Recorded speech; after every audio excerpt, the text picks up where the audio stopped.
ሰላም ጤና ይስጥልኝ አድማጭ ተመልካቾቻችን የጽናት ሚዲያ ቤተሰቦች እንደምን ቆያችሁ እንደምን አረፈዳችሁ መደበኛ ፕሮግራማችን ጀምረናል።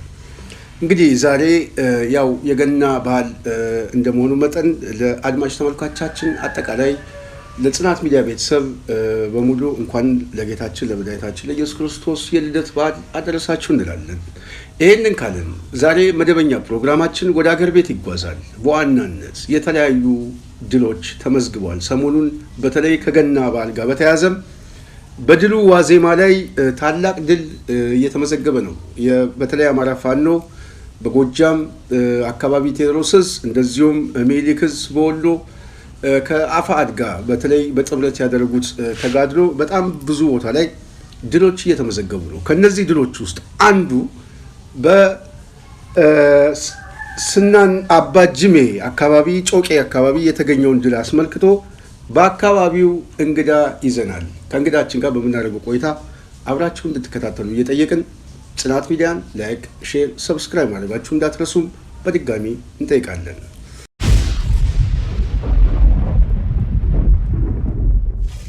ወደ እንግዳችን አርበኛ ጋዜጠኛ ወግደረስ ጤናው ነው። ወግደረስ ጤናው በስፋት ይታወቃል። ወግደረስ በዚህ ትግል ውስጥ በከፍተኛ ሚና ከፊት ሆኖ በማስተባበር የሚዲያ የፕሮፓጋንዳ ከፍተኛ ስራ ሲሰራ ከነበሩት ውስጥ አንዱ ነው። ይህንን አስመልክቶ እንኳን አደረሰም በማለት የድሉን እንዴት አይነት ስኬት እንደሆነ ለጽናት ሚዲያ ቤተሰቦች ትንሽ ማብራሪያ እንዲሰጠን እንግዲህ ከኛ ጋር ትንሽ ቆይታ አድርጓል። ጋዜጠኛ ወግደረስ ጤናው እንኳን አደረሰ። በቅድሚያ እንኳን አብሮ አደረሰን። ስንቴ ጤና ይስጥልን አድማጭ ተመልካቾቻችን እንደምን ቆያችሁ? እናንተንም ለጌታችን መድኃኒታችን ኢየሱስ ክርስቶስ የልደት ቀን በዓል በዋናነት የክርስትና እምነት ተከታዮችን ማለት ነው እንኳን አደረሳችሁ ለማለት እወዳለሁ። ስንቴ አንተንም እንኳን ለገና በዓል አደረሰህ ወንድማችን። በጣም አመሰግናለሁ። እንኳን አብሮ አደረሰን እንላለን። ጽናት ሚዲያ በተለይ በአካባቢው ያላችሁ ወንድሞቻችን በዚህ የህልውና ትግል ላይ ለህዝባችሁ ለአማራ ህዝብ የህይወት መስዋዕትነት እየከፈላችሁ ውርጩንና ብርዱን ተራራውንና አቀበቱን እየወጣችሁ የምታደርጉት ተጋድሎ በታሪክ የሚዘከር ነው። በዚህ መካከል ሆናችሁ ገናን ስታከብሩ ደግሞ የበለጠ ትልቅ ስሜት አለውና እንግዲህ ለወንድሞቻችን ለእህቶቻችን አርበኞች በሙሉ እንኳን አደረሳችሁ ትላለች ጽናት ሚዲያ። ይሄንን አስመልክቶ ከገና ዋዜማ ጋር በተያያዘ ታላቅ ድል ተመዝግቧል። በተለይ ጮቄ ስናን አባጅሜ አስገራሚ ድል በቴዎድሮስ ተመዝግቧል። ከ80 በላይ ምርኮኞች ተይዘዋል። ከ600 በላይ የሰራዊቱ አገዛዝ በውስጥ በኩል ከደረሳችሁ መረጃ ተነስታችሁ ከባድ ከበባ በማድረግ የማጥቃት ኦፕሬሽን ወስዳችኋል። ይሄ ድል በስፋት አነጋጋሪ ሆኗል። እንዴት ነው ስኬቱስ? እንዴት መጣ? እንደው ስትገመግመው ውጤቱስ እንዴት ነው ብዬ ስጠይቅህ ምንድን ነው የምትመልስልን ወግደረስ? እግዚአብሔር ይስጥልኝ። በጣም አመሰግናለሁ ስንትዬ። እንግዲህ ይሄ ድል እውነት ለመናገር በዚህ በስናን አባጅሜ በተለይ ጮቄ ዙሪያውን ደብረ ማርቆስ ከተማ ተነስቶ እስከ ስናን ወረዳ ድረስ ረቡዕ ገበያ ከተማ ነች ዋና ከተማዋ። የስናን ወረዳ ወደ 27 ኪሎ ሜትር ገደማ ይርቃል። ከደብረ ማርቆስ የምስራቅ ጎጃም ዞን ዋና ከተማ ተብሎ የተሰየመ ነው። እንግዲህ ከዚህ ከደብረ ማርቆስ ተነስቶ እስከ ስናን ወረዳ ወይም ረቡዕ ገበያ ከተማ ድረስ ጠላት በተደጋጋሚ ለመምጣት ይሞክራል። ያው ለመምጣት ሲሞክር እዚህ ዋና ከተማዋ ረቡዕ ገበያ ከተማ የሚገኘውን የዚህ የአብይ አህመድ ቅጥረኛ ሰራዊት ሬሽን ሲያስፈልገው፣ ተተኳሽ ሲያስፈልገው፣ ሌሎች ወታደራዊ ሎጂስቲክሶች ሲያስፈልጉ በተለያዩ ጊዜያት ወደዚህ ለመምጣት ሙከራ ያደርግ ነበር። አንደኛ። ሁለተኛ በዚሁ በስተምዕራብ ቀጠና በኩል ደግሞ ከረቡዕ ገበያ ከተማ ተነስቶ ወደ ጮቄው በስፋት ወደሚገኝበት ቀጠና ማለት ነው በተለያዩ ጊዜያት በጣም ቁጥብ በሆነ በተለያየ ጊዜ አስለ በተደጋጋሚ አይደለም ምናልባትም ከዓመት አንዴ ወይ ሁለቴ ለመውጣት ይህ ቅጥረኛ ሰራዊት ጥረት ያደርግ ነበር። ይሁን እንጂ በእነዚህ ጥረቶቹ እውነት ለመናገር ይህ ከ2015 ዓ.ም ጀምሮ በተለይ የአማራ ፋኖ የህልውና ተጋድሎውን ወደ ነፍጥ ቀይሮ ሜዳ ላይ ካገዛዙ ቅጥረኛ ሰራዊት ጋር መፋለም ከጀመረበት ጊዜ አንስቶ በዚህ በስናን አባጅሜ ዙሪያ ከፍተኛ ተጋድሎች እውነት ለመናገር ተደርጓል። ምናልባትም የጠላት አብዛኛውን ሰራዊት እንደገባ የቀረው እዚሁ ጮቄና ዙሪያውን ነው ማለት ይቻላል። ያው ይሄ የአሁኑ ድል በተለይ ታህሳስ 24 2018 ዓ.ም የተደረገው የመጣው ድል በስፋት የሚዲያዎችን ሽፋን አግኝቶ በጣም ተናፈሰ እንጂ ከዛ በፊትም ምናልባትም አምና በተመሳሳይ ታህሳስ 24 2017 ዓ.ም በዚሁ በስናን ቀጠና 2 ሞርተሮች የተማረከበት በርካታ ብሬን የተማረከበት ስናይፐሮች የተማረኩበት ምናልባትም ያገዛዙ የመጣው ከ3 ሬጅመንት በላይ ሰራዊት ያኔም ማለት ነው ከ2 በላይ የሆነው እዚሁ የቀረበት በምርኮ ደረጃ ያኔም ከ45 በላይ ምርኮች የተመዘገቡበት ነበር። ይሄም ልህ 2017 ታህሳስ 24 ቀን ነው 2 አዳዲስ ሞርተሮችን አንድ ጊዜ እንኳን ሳይጠቀማቸው በዚሁ በጀግናው የስናን አባጅሜ ፋኖች ማለት ነው ከበባ በማድረግ ያስቀሩበት ጊዜ ነው የነበረው።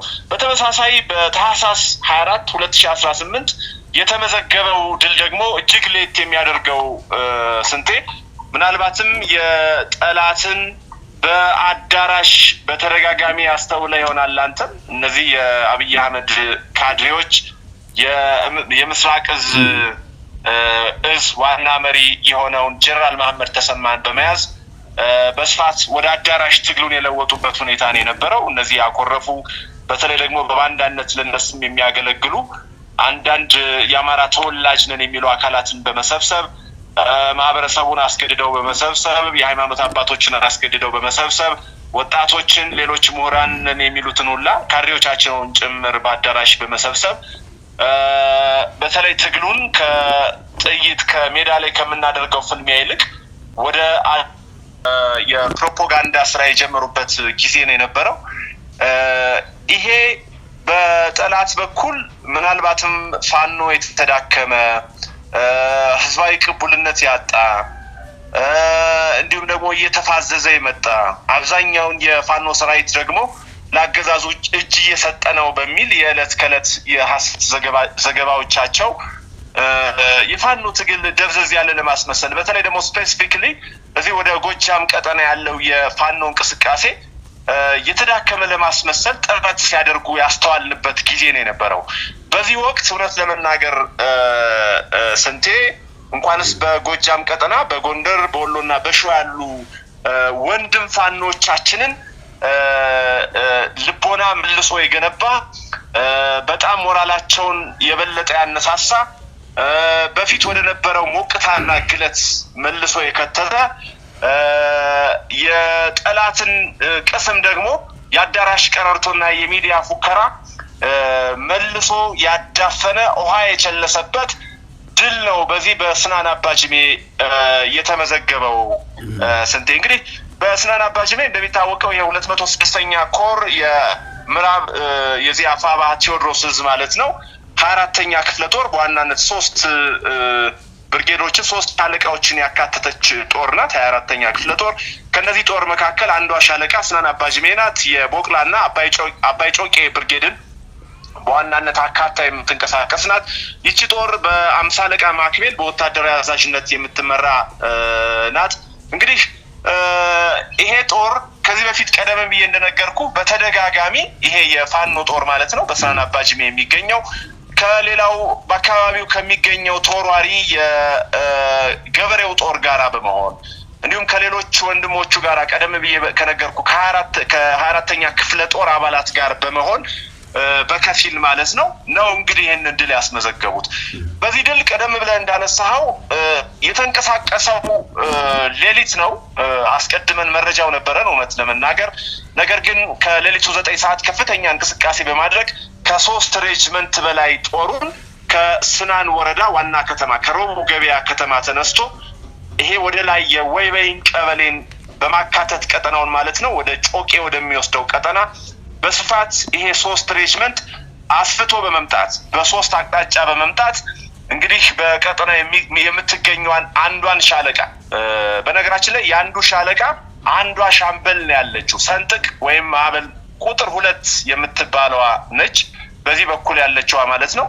ይችን ከበባ በማድረግ አጥቅቼ ወደ ጮቄው ይሄዳለሁ የሚል ምኞት ነው ከንቱ ምኞት ነው የነበረው ይሁን እንጂ ጀግኖች እነዚህ ነበልባል ወንድሞቻችን እኛም እውነት ለመናገር በቀጠናው ስለነበርን መረጃው በስፋት ነበረን ይሄንን ጦር ያደረግነው ምንድነው በስፋት ይሄ 3 ሬጅመንት በጮቄ እንዲሁም የጮቄ ተራሮችንና አካባቢውን በስፋት አካሎ ወደ ውስጥ እንዲገባ ነበር የተፈቀደው ያው ጧት ነው የገባው ከ11 ሰዓት ጀምሮ ከንጋቱ 11 ሰዓት ጀምሮ እስከ ቀኑ 4 ሰዓት 5 ሰዓት ድረስ የጠላት ጦር በቀጠናው እንደልብ እንዲንቀሳቀስ ወደ ላይ ሰርጎ እንዲገባ በአካባቢው የሚያደርገው ነው የተለመደ ዘረፋ ቤቶችን እየከፈተ ቁልፍ እየሰበረ የንጹሃንን ዱቄት እየደፋ በርበሬ ዘይት እየደፋ ይሄንን ከንቱ ተግባሩን ነው እውነት ለመናገር ስንቴ ሲፈጽም የነበረው ይሄንን ስናገር እዚህ በቀጠናው ያሉ ወንድሞቻችን እንዲሁም በቀጠናው የሚኖረው ማህበረሰብ ያደምጣል እውነታውን ያውቃል ይሄንን ሲያደርግ ነው የቆየው እስከ ረፋዱ 4:05 ድረስ እንግዲህ ሰርጎ ከገባ በኋላ በአካባቢው የነበሩት የጦር አመራሮች ቀደም ብዬ ያነሳውልን እና 50 አለቃ ማክቤልን ጨምሮ ማለት ነው በማቀናጀት በሶስት አቅጣጫ የመጣውን ጦር እንግዲህ ራሳቸውን የወታደራዊ ብልሃት ወይም ሲስተም በመጠቀም ከ5 ሰዓት ጀምሮ ከፍተኛ ማጥቃት ነው የተደረገበት የፋኖ ጦር መልሶ ማጥቃት ሲያደርግ ሰርጎ ከገባ በኋላ እውነት ለመናገር ለ10 ደቂቃ እንኳን አልተዋጋ ፋኖ ፊት ቆመው እውነት ነው መደሰንተ ይሄንን የተዋጉት ይሄንን እኔ እናንተ የምናደርገውን ቃለ መጠይቅ የሚሰሙ በውጊያው የነበሩ ያስተባበሩ አካላት ይሰሙታል እውነታውያን ለ10 ደቂቃ ማክሲመም ከ10 እስከ 15 ደቂቃ በተደረገበት መብረቃዊ መልሶ ማጥቃት የአብይ አህመድ ሰራዊት ሶስቱም ኦልሞስት 2.5 የሚሆነው ሬጅመንት እዚሁ በገባበት ንቀር ተመልሶ እንኳን ወደ ወጣበት የሮብ ገበያ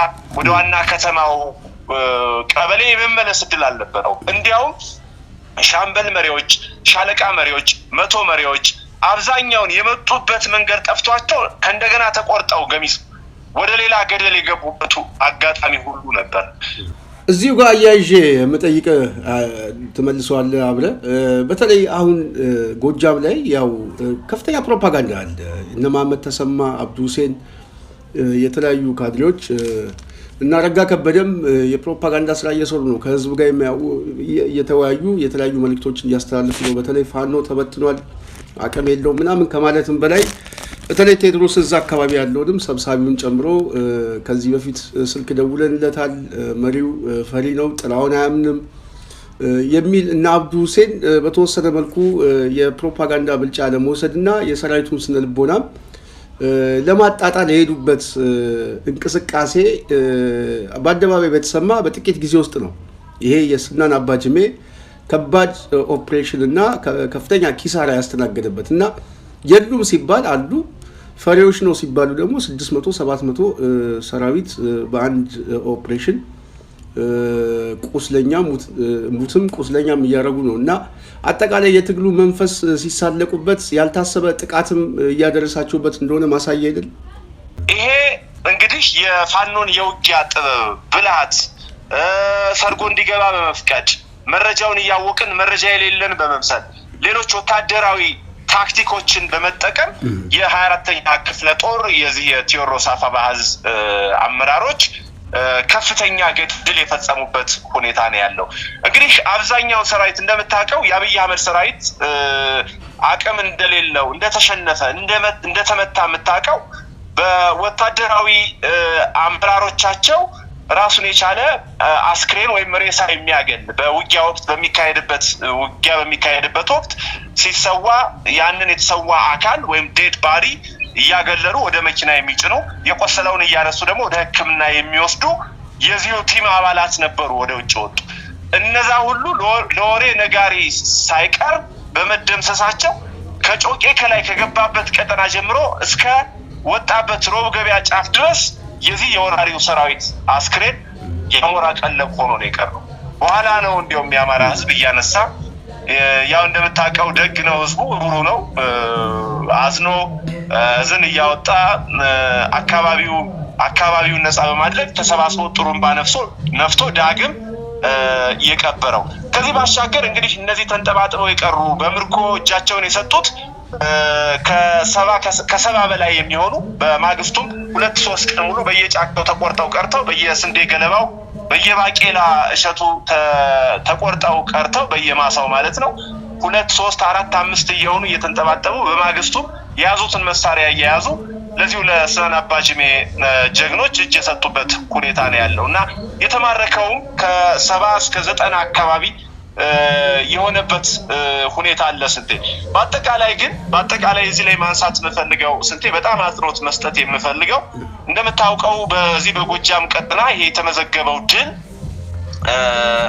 የአገዛዙን የሐሰት ፕሮፓጋንዳ እንደምታስታውሰው ቀደም ብዬ ወዳነሳው ለአንድ መሰረታዊ ምክንያት ልመለስና በፍኖተ ሰላም በምዕራብ ጎጃም በመራዊ አካባቢ ሌሎች በዚህ በጎጃም ቀጠና በሚገኙ ከተሞች ከፍተኛ የኃይል ስምሪት በማድረግ በታንክ በድሮን ታጅበው መሐመድ ተሰማን ጨምሮ ጀነራል መሐመድ ተሰማን ጨምሮ የዚህ ያገዛዙ ካድሬዎች እነ አብዱን እነ አረጋ ከበደን ጨምሮ እየተዘዋወሩ ማህበረሰቡን አዳራሽ ላይ በመሰብሰብ ፋኖ ያለቀለት የተዳከመ እነሱ እንደሚሉት ጽንፈኛ አሁን አጋዥ የሌለው ተቅበዝባሽ የሆነ ለማስመሰል ምናልባትም አንዳንድ ያቆረፉ ግለሰቦችን ጭምር ማይክ በመስጠት ከፍተኛ የሚዲያ ፕሮፓጋንዳ ስፔሲፊካሊ በዚህ በጎጃም ቀጠና እነ አብዱ ሁሴን የሚባሉት ግለሰቡን ላዚህ በመምጣት ሲሰሩ እንደነበረ የቅርብ ጊዜ ትውስታ ነው። እንዲያውም እዚህ ላይ የምታስታውስ ከሆነ በዚህ በጎጃም ቀጠና የፋኖ መሪ የሆኑትን እንደ ቴዎድሮስ ኃላፊ የሆኑትን ሁላ ሊቀመንበሩ አርበኛ ዘመነ ካሴን ጭምር በማንሳት ሌሎች አመራሮችንም በማንሳት ስም ሲያጠፉ ሲጎነትሉ የነበረበት ሁኔታ ነው የነበረው። ምናልባት ሰምተው ከሆነ እነ አብዱላ ከነ አርበኛ ዘመነ ካሴ ጋራ እንደተደዋወሉ ለመምጣት እንደፈራ ዘመነን ሊትራሊ ቃል በቃል እያነሳ አርበኛ ዘመነን ፈሪ ነው ሁሉ ሲል የነበረበትን ሁኔታ እናስታውሳለን። እውነት ለመናገር ስንቴ ሌላው እንደፋኖ የውስጥ ችግሮችኛው ሊኖሩብን ይችላሉ። እነዚህ ችግሮችን በጊዜ ሂደት እያጠራን እየፈታን እየተነጋገርን ያሉብንንም ችግሮች ወደ ኋላ ተመልሰን ለአንድነቱ እንቅፋት የሆኑትን አካላት እየለየን ራሳችንም ላይ ችግሩ ካለ ያንን አድሚት እያደረግን ለማስተካከል ጥረት አድርገን ዛሬ ላይ አንድነቱ ኦልሞስት ወንድሞቻችን እንደሚነግሩን ይሄንን የአንድነት ሂደት የያዙት ኮሚቴዎች እንደሚነግሩን ከ90% በላይ እንደተሻገረ ሰምተናል። ይሄ ምንም እንኳን በውስጥ የፋኖ ችግሮች ቢኖሩ እንደነ አርበኛ ዘመነ ካሴ ያሉትን ግን ምናልባትም ለዚህ ትግል ሲሉ የልጅነት ጊዜያቸውን አንተም እንደምትረዳው ላለፉት ከ10 ዓመታት በላይ በኤርትራ በረሃ ጭምር ለነጻነት ለፍትህ ለእኩልነት ለማንነታቸው በተለይም ደግሞ እንደ ሀገር ደግሞ ሰንደቅ እምነት እየጠፋ ነው ሀገር ታሪክ ባህል እየጠፋ ነው በሚል ላለፉት 10 እና 15 ዓመታት በበረሃ በጫካ የቆዩ ሲታገሉ የቆዩ ወንድሞቻችንን እያነሱ እነዚህ ህሊናቸውን ለከርሳቸው ያከራዩ ምናልባትም ፈሪና ጀግና ምንድነው የሚለውን ትርጉም ያላወቁ ግለሰቦች በማይክ መሳሪያውን ትተው በያዳራሹ ሲያቀራሩ እንደነበረ እናስታውሳለን። ቱ ቢ ኦነስት ስንቴ እንዳልኩ በዚህ ስፔሲፊካሊ ይሄንን ማነሳው ለምንድነው በዚህ በጎጃም ቀጠና በስፋት መተው ባንድ ወቅት ስብሰባዎችን እያደረጉ የተዳከምን ለማስመሰል ጥረት ሲያደርጉ እንደነበረ በዋናነት ደግሞ ትኩረታቸውን እዚህ ቀጠና ጎጃም የሚባለው ቀጠና ላይ አድርገው ስለነበረ ነው ይሄንን የማነሳለን። ስለዚህ እኔ እንደሚገባኝ ፈሪ ማለት ለህሊናው ያልተገዛ ህሊናውን ለከርሶ ያከራየ ታሪኩን ባህሉን እምነቱን የማያቅ አላማና ግብ የሌለው ለከርሱ ሲል ንጹሃንን በድሮን የሚያስጨፈጭፍ የጎባጣ አሽከር ሆኖ ለሚልኩት ለሚገርሩት አካላት ሲልኩት ወዴት ሲጠሩት ደግሞ አቤት የሚል ግለሰብ ይመስለኛል መገለጫው። ይሄ ጠባይና ባህሪ ያለው ደግሞ አረጋና ቡድኑ ላይ ነው አብዱ ላይና ቡድኑ ላይ ነው። ቃል በቃል አውጥቶ ገሌ ይፈራል ሲል የሚፈራ ሰው እኮ እውነት ለመናገር ሰንደቄን ባህሌን እምነቴን ታሪኬን ወጌን ማንነቴን ብሎ ላለፉት 10-15 ዓመታት ጫካ ውሎ እያደረ አገዛዙን ነፍስ አንስቶ የሚታገል አካል በየትኛው ትርጉም በየትኛው የአማርኛ ፍቺ እንደሆነ ባላቅም ፈሪ የሚባለው እነሱ እንግዲህ ይሄንን ንጹሃን ከሁሉም በላይ ማለት ነው የአማራን ህዝብ ወተንበታል የሚሉትን ማህበረሰብ በየቀኑ በድሮን አረር በከባድ መሳሪያ ያስፈጁ የአብይ አህመድ ተላላኪና አፋሽ አጎንባሽ ሆነው የመጡ ግለሰቦች በየትኛው የሞራል ልዕልናቸው እንደሆነ ይሄንን ቃል ሊናገሩ የቻሉት ትንግርት ነው። እውነት ለመናገር የአእምሮ ልምሻ ያለባቸው ናቸው እነዚህ ግለሰቦች። የህሊና ልምሻ የገጠማቸው ናቸው። የገጠማቸውን የአእምሮ ልምሻ ደግሞ በሆዳቸው ምርኳዝ ይዘው የቆሙ ናቸው። ከነዚህ ግለሰቦች ባይዘው የሚጠበቅ ነው ይሄ ንግግር። ስለዚህ ይሄ የስናን አባጅሜ ድል በያዳራሹ የኛን ታላላቅ ወንድሞቻችንን ለነጻነት፣ ለፍትህ፣ ለእኩልነት፣ ለማንነት፣ ለታሪካቸው፣ ለባህላቸው ሲሉ ለእምነታቸው ሲሉ ጫካ ውለው የሚያድሩ ወንድሞቻችንን አደራሽተው ሲያሰድቡ ሲሳደቡ የነበሩ ግለሰቦችን ቅስም በተግባር ማለት ነው እንደነሱ በአዳራሽ ቀረርቶ አይደለም በአዳራሽ ጩኸት አይደለም እንደነሱ ባንዳዎችን ያኮረፉ ግለሰቦችን እየሰበሰብን በመናደርገው የፕሮፓጋንዳ ዘመቻ አይደለም ሜዳ ላይ ባትል ላይ ባደረግነው ተኩስ በብሬን በዶሽቃ በክላሽ በቦምብ ፊት ለፊት ባደረግነው ውጊያ ቅስማቸውን ሰብረን ያባረርንበት ታሪካዊ ድል የነበረ ነው። ለዚህ ነው በጣም እጅግ የተለየ ያደርገዋል ያልኩ። በነገራችን ላይ ይሄ ድል በጎጃም ቀጠና ብቻ አይደለም እነዚህ በያዳራሹ ሲያቅራሩ የነበሩትን ግለሰቦችን አንገት ያስደፋ ብቻ አይደለም ተደዋውለናል። ከድሉ በኋላም እየደወሉ መልእክትም እየላኩ ምናልባትም ለፋኖ አንድነት ትልቅ መሰረት እንደጣለ ፋኖ ላይ መልሶ መነቃቃትን ወኔን ይሄ ከዚህ በፊት የነበረውን የውጊያ ስነ ልቦና ከፍ ያደረገ ታምር እንደሰራን በጎንደር በወሎና በሸዋ ያሉ ወንድሞቻችን በተደጋጋሚ ገልጸውልናል። ስለዚህ የስናን አባጅሜ የጮቄው ድል ምናልባትም አጠቃላይ የፋኖን የትግል እንቅስቃሴና አቅም ብቃት የውጊያ ጥበብ ሁሉ አሳይቶ ያለፈ ታምር ነው ማለት ይቻላል። ስንቴ በጣም ደስ ይላል። በስፋት ነው የገለጽከው። አጠቃላይ ስኬቱንና የሁኔታ ትንተና ነው በደንብ ያረከው ያስቀመጥከው።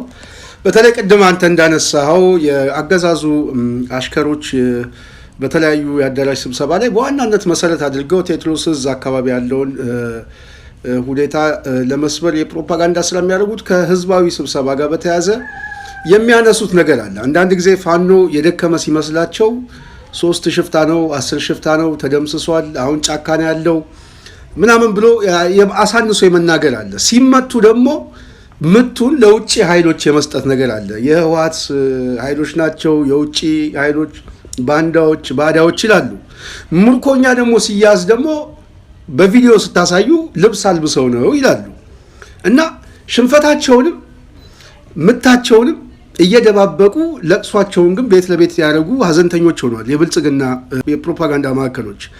ለነዚህ ድል ምንድን ነው የሚያስተምራቸው ታዲያ? እንደውም ሰሞኑን በሬ እንግዛላችሁ ፋኖ የወጣው የበሬ ጥያቄ ያለበት ይመስል የህልውና ጥያቄውን የሚሳለቅ ጀነራል ሁሉ እያታየ ነው። በሬ ገዝተን እንስጣችሁ ጦርነቱን ባካችሁ አቁሙልን የሚል ለቅሶም አለ። እንደውም ከሰሞኑ ደግሞ አንድ ጀነራል ወደ አማራ ክልል ቀድሞም ሰራዊቱ መግባት የለበትም ተሳስተናል የሚል ድንጋጤ ውስጥ ገብቷል። በተመሳሳይ ያረጋ ከበደ ካቢኔ አስቸኳይ ስብሰባ ጠርቷል እና የሚይዙት የሚጨብጡት ነው ያጡት።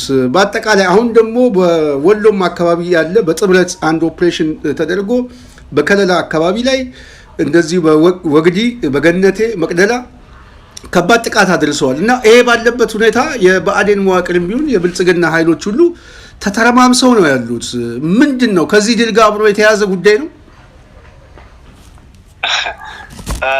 እንግዲህ ያው ክህደት ተጀምሮ እስኪያልቅ የዚህ የአገዛዙ ጠባይ ነው። ከዚህ በፊትም አንስተነዋል ስንቴ። የአገዛዙ ጠባይ መለያ ባህሪ ምንድን ነው የምትለኝ ከሆነ የመጀመሪያው ውሸት ነው፣ ክህደት ነው። ይሄንን እዚህ በቂ ማሳየው ምርኮኞችን ልብስ አልብሰው ነው ይላል። እኛ ልብስ አሰፍተን የወታደር ልብስ አሰፍተን የምናለብሰው የኦሮሚያ ተወላጅ እዚህ የለም፣ የደቡብ ተወላጅ የለም። እንደምታውቀው ቀጠናው የአማራ ተወላጆች ቀጠና ነው። አብዛኛውን በዚህ በስናን አባጅሜ እንዳጋጣሚ ሆኖ የኦሮሞ ተወላጅ እዚህ አይኖርም። የደቡብ ተወላጆች እዚህ የሉም። የኦሮሚያ ቋንቋ ብቻ የሚናገር የደቡብ ቋንቋ ብቻ የሚናገር የሌሎች አካባቢዎች ብሔረሰቦችን ቋንቋ የሚናገር ነዋሪ እንዳጋጣሚ በዚህ በስናን አባጅሜ ቀጠና የለም። አብዛኛውን የማረክነው እኮ የአርሲ ነገሌ ተወላጅ የጅማ ተወላጅ እየታፈሰ የመጣ አብዛኛውን የአገዛዙ ወጣሁበት ከሚለው ነገድ የመጡ ናቸው። የኦሮሚኛ ቋንቋ የሚናገር ሰው የለንም። ይሄንንም እኮ ለተንጀብሊ ማስረጃው ምናልባት በመረጃ ብቻ ሳይሆን ማስረጃው ምን ያህል ተጨባጭ መሆኑን ለማሳየት የወጡበትን ኮር ማን እንደላካቸው ከየትኛው ክፍለ ጦር እንደመጡ ኃላፊነታቸው ምን እንደሆነ በወታደሩ ባገዛዙ እንዴት ወደዚህ እንደተላኩ የሚናገሩት ቋንቋ የትውልድ ቦታቸው መታወቂያቸውን ሁሉ ተንጀብሊ የነዚህ የወታደሮችን መታወቂያ ሁሉ እኮ ሚዲያ ላይ ያወጣን አሳይተናል። እንግዲህ ይሄንን ይክዳል። እንደምታስታውሰው በቅርቡ የአገዛዙ ከ25 ወር ከ30 በላይ የሚሆኑ ምርኮኞችን በሸዋ ራሳ ቀጠና ላይ በድሮን እንደፈጃቸው ይታወቃል። የኔ አይደሉም በሚል ከዛ በፊትም ምኒልክስ አፋባሃ በወሎ ቀጠና በርከት ያሉ ምርኮኞችን የኔ አይደሉም ብሎ ቢክድም ቀይ መስቀልን ጠርተው ለዓለም አቀፉ ማህበረሰብ አስረክበው ጉዱን ገበናውን ያጋለጡበትን የአጭር ጊዜ ሁኔታም ማስታወስ ይቻላል። ስለዚህ እነዚህ ምርኮኞች የአብይ አህመድ ምርኮኞች ስለመሆናቸው ቀደም ብዬ ያነሳውልህ መገለጫዎች በቂ ናቸው። ከዚህ በተረፈ ቀደም ብለህ እንዳነሳው እነዚህ ጀነራሎች በአዳራሽ ውሎ አዳራቸውን አድርገው ነበር። በተለይ ጎጃም ላይ ያለው እንቅስቃሴ ልክ እንደ ሌሎች ወንድሞቻችን እንደ ሌሎች አካባቢዎች እንደ ሸዋ እንደ ወሎ እንደ ጎንደር እጅግ ያስፈራቸዋል። ውጊያውም ህዝባዊ ነው ያውቁታል። እዚህ አብዛኛውን የቺ ምስራቅ እዝ የምትባለዋ በኋላ ላይ እንዲያውም ሌሎች እዞችም ተጨምረው የደቡብ ማዕከላዊ እዝ ይመስለኛል ወደዚህ ተጨምሮ ከ2015 ዓ.ም ጀምሮ ከብቶ ያልወጣው አብዛኛውን ሰራዊት የተደመሰሰው እዚህ ጎጃም ውስጥ ነው እንደ ሌሎች አካባቢዎች። ስለዚህ ያው በፕሮፓጋንዳውም ቢሆን በሚዲያውም ቢሆን በፖለቲካ አቅምም ቢሆን በዚህ ቀጠና ያሉ እንቅስቃሴዎች ሞር ያስፈሯቸዋል እነዚህ አካላት። ስለዚህ ይሄ በአዳራሽ የነበረው ስብሰባ ስፔሲፊካሊ ይሄንን ቀጠና በመለየት መተው ቅድም እንዳነሳውልህ አርበኛ ዘመነ ካሴ ላይ ጭምር ከፍተኛ ፕሮፓጋንዳዎችን ሲሰብኩ ሰምተናል። በጎጃም ፋኖች ላይ በቴዎድሮስ ፋኖች ላይ ከፍተኛ ፕሮፓጋንዳ የሐሰት ፕሮፓጋንዳዎችን ሲነዙ አይተናል።